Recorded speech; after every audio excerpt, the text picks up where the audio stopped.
Seres humanos que acompanham o Planeta Podcast, temos um recado para vocês. Show do Planeta Stand-Up, link na descrição. Enfim.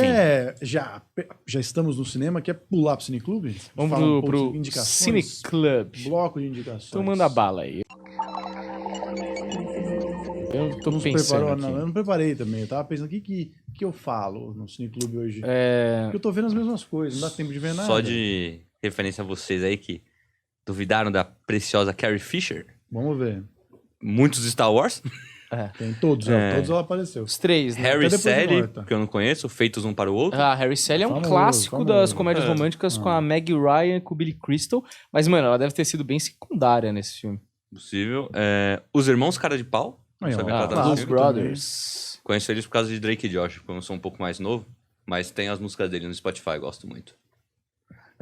Meus Vizinhos São um Terror. Pânico 3. Olha aí. Pânico 3? Luzes Brilhantes e Hulk. A Volta do Capitão. Olha, Aí tem mais que realmente, deve ter umas né? coisas perdidas aqui. realmente, Mas Carrie só- Fisher, Star Wars, é isso. basicamente. Né? Não tem o que fazer. Realmente. Harry Sally, pra mim, é Noivo Neurótico, Noiva Nervosa. Muito menos genial, obviamente. Mas também faz as fundações das comédias românticas que tem por aí.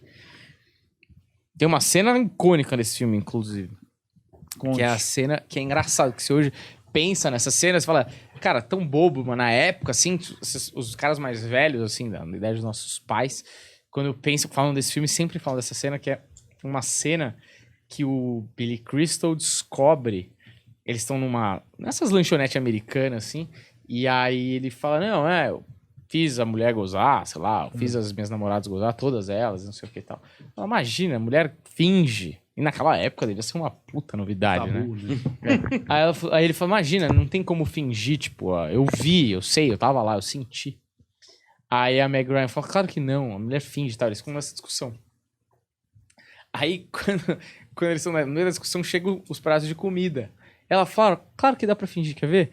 Aí ela, tipo, coloca um pedaço de salada na boca e começa... e começa a gemer como se fosse o começo da relação sexual até gozar. E aí ela goza. E aí ele fica, tipo, em choque. Todos os homens ficam olhando, assim. A garçonete olhando, todo mundo olhando pra ela, porque ela chegou no clímax. E aí a mulher, uma véia que tá do lado, falou assim, eu quero a salada que ela tá comendo.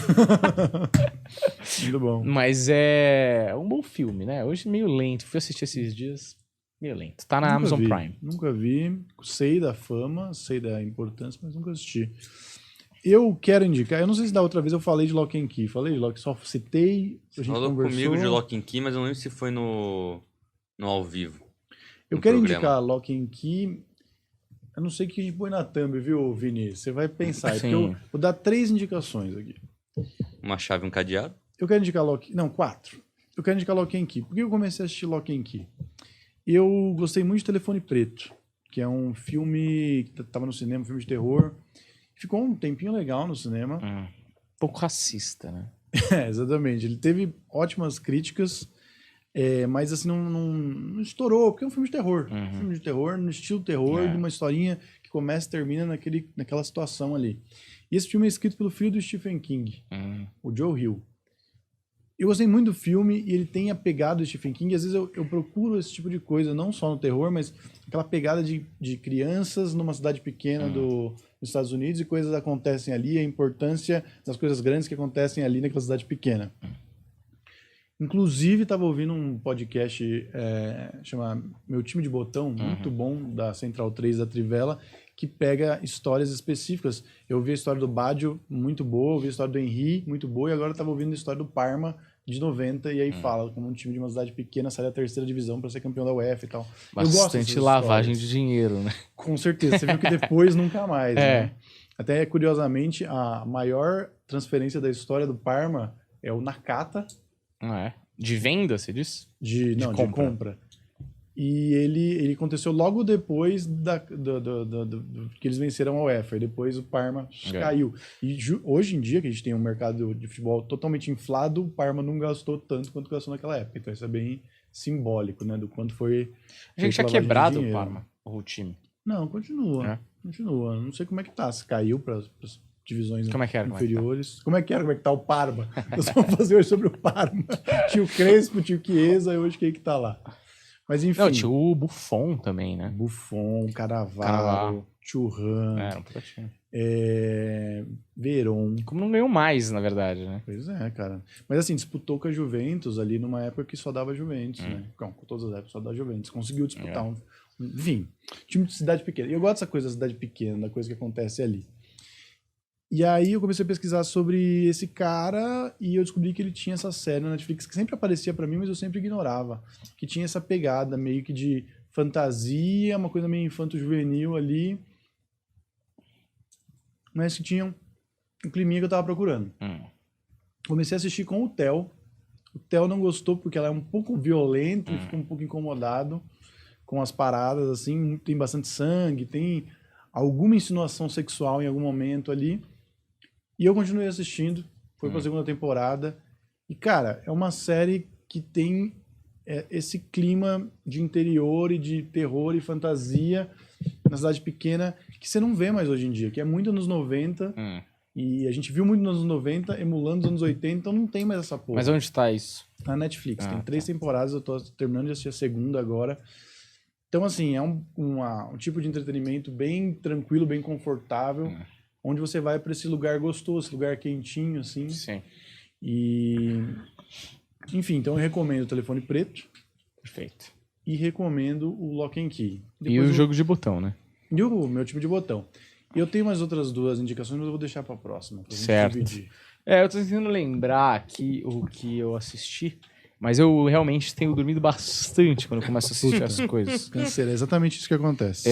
Eu comecei a assistir Ted Lasso essa semana, vi um episódio, dormi no meio do outro, mas não porque era ruim, mas porque eu tava cansado. Em março sai a 3ª temporada dele. E deixa eu pensar, eu tô tentando pensar alguma coisa que eu vi recentemente. Babilônia realmente deu um checkmate em todas as coisas que eu assisti. Inclusive, não o Oscar, consigo ver mais nada. o Oscar mandou pra mim, acho que ele deve ter mandado pra você também. Como é que é? Os Basharins lá, como é que chama? Ele mandou pra mim e aí eu falei pra ele assistir Babilônia. Ele falou pra mim que você tinha falado. Aí ele foi. Aí ele ficou chocado, assim. Ele falou assim, não vou falar nada. Ele falou, vai assistir Babilônia mesmo que eu não vou falar nada. Aí eu falei pra ele Babilônia, ele falou, tá. Porque ele falou, mano, esse é muito bom. Eu falei, mano, não tem como ser melhor que Babilônia. Ele falou, não vi ainda. Eu falei, vai no cinema. Vai no cinema antes de sair do cinema. Ele falou, beleza. Aí, tipo, uns 3, 4 dias depois ele foi no cinema. Aí era, tipo, 1h30 da manhã, 1 da manhã, sei lá. Ele mandou mensagem, mano, saí de Babilônia agora. Estou completamente chocado. Que bagulho absurdo. Não sei o que, muito melhor que o outro lá. Eu falei, porra, eu manjo o que eu tô falando. Aí ele falou, aí a gente ficou discutindo no WhatsApp, tipo, 1 hora, assim, sobre o filme, e sobre as camadas, e sobre as paradas do filme. Mano, Babilônia é ridículo, é absurdo. Mas, assim, é a melhor coisa que eu vi nos últimos tempos, fato.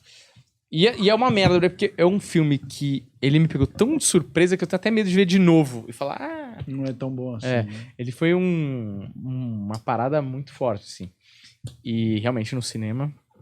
Vale a pena. Vamos ver se eu consigo.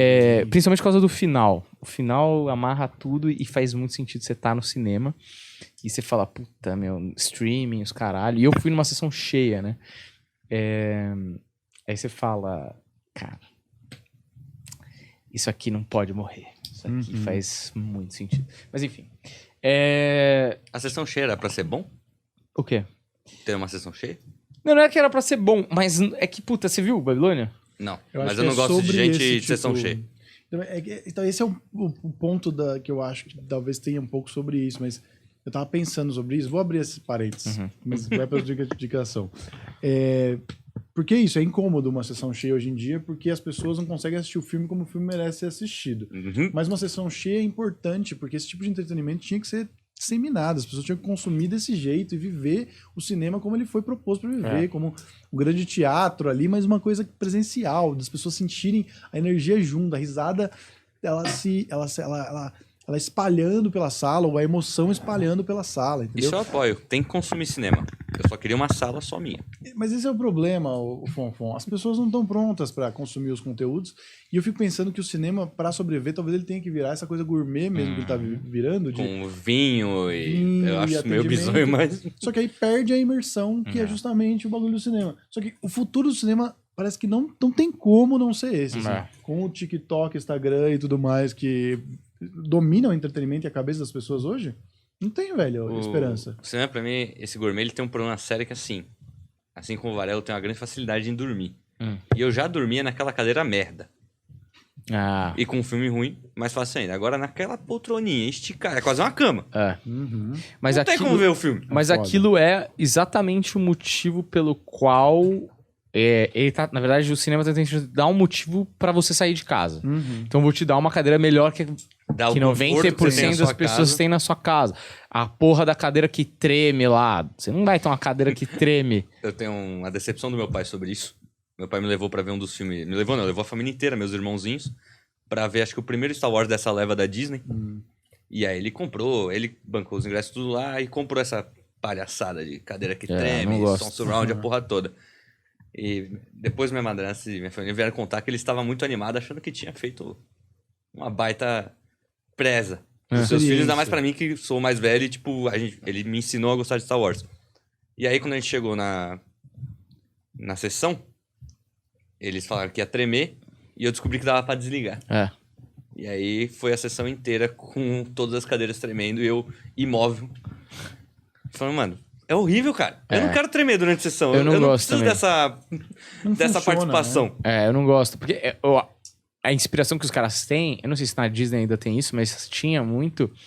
Aqueles brinquedos que Você vai... tá num cinema mesmo, que é uma montanha-russa, que passa o dinossauro, 3D, e a cadeira responde com as coisas que estão acontecendo na tela. Mas no parque de diversão isso dura 5 minutos. Mas isso no parque de... Não, mas o filme que tá 3 passando horas. no parque de diversão foi feito pra cadeira. Foi pensado pra A aquilo, né? cadeira ali não foi feito pro filme. Puta, mas nunca funcionou também. Pode ser que um dia essa imersão funcione, mas o máximo da imersão que é capaz, que uma arte pode proporcionar é a literatura, eu acho. Tipo assim, a música também, né? Porque é você que interpreta, né, pra dentro, mas a literatura você consegue ali ler, entrar de um jeito que você cria a cena na sua cabeça. O cinema já não é o máximo da imersão, porque tá sendo gerado passivo, uma parada. né? É passivo, Não, mas a ideia do cinema na parte de tela e som é legal. Não, essa incrível. imersão do som que, mano, o som sai daqui de cima, de trás, você meio que tem... Ele distribui os barulhos de forma diferente. Tipo, o ambiente tá aqui, a guerra tá aqui. Isso é legal. Então, mas quando você... beleza, isso aí funciona. O som e a imagem, eles funcionam. Eles Casam bem. conseguiram chegar nesse ponto tecnológico que funciona. Mesma coisa, você tá lendo um livro e, mano, no livro o cara tá caindo se sua cadeira tá tremendo. Tipo, você vai sair, você vai esquecer que você tá com a cadeira tá tremendo, cara. Você não tá mais naquele sonho. Você tá no cinema com a cadeira tremendo, ou na sua sala, seja lá como for a imersão possível. Então, hoje com a tecnologia que a gente tem, não funciona, é só perda de tempo.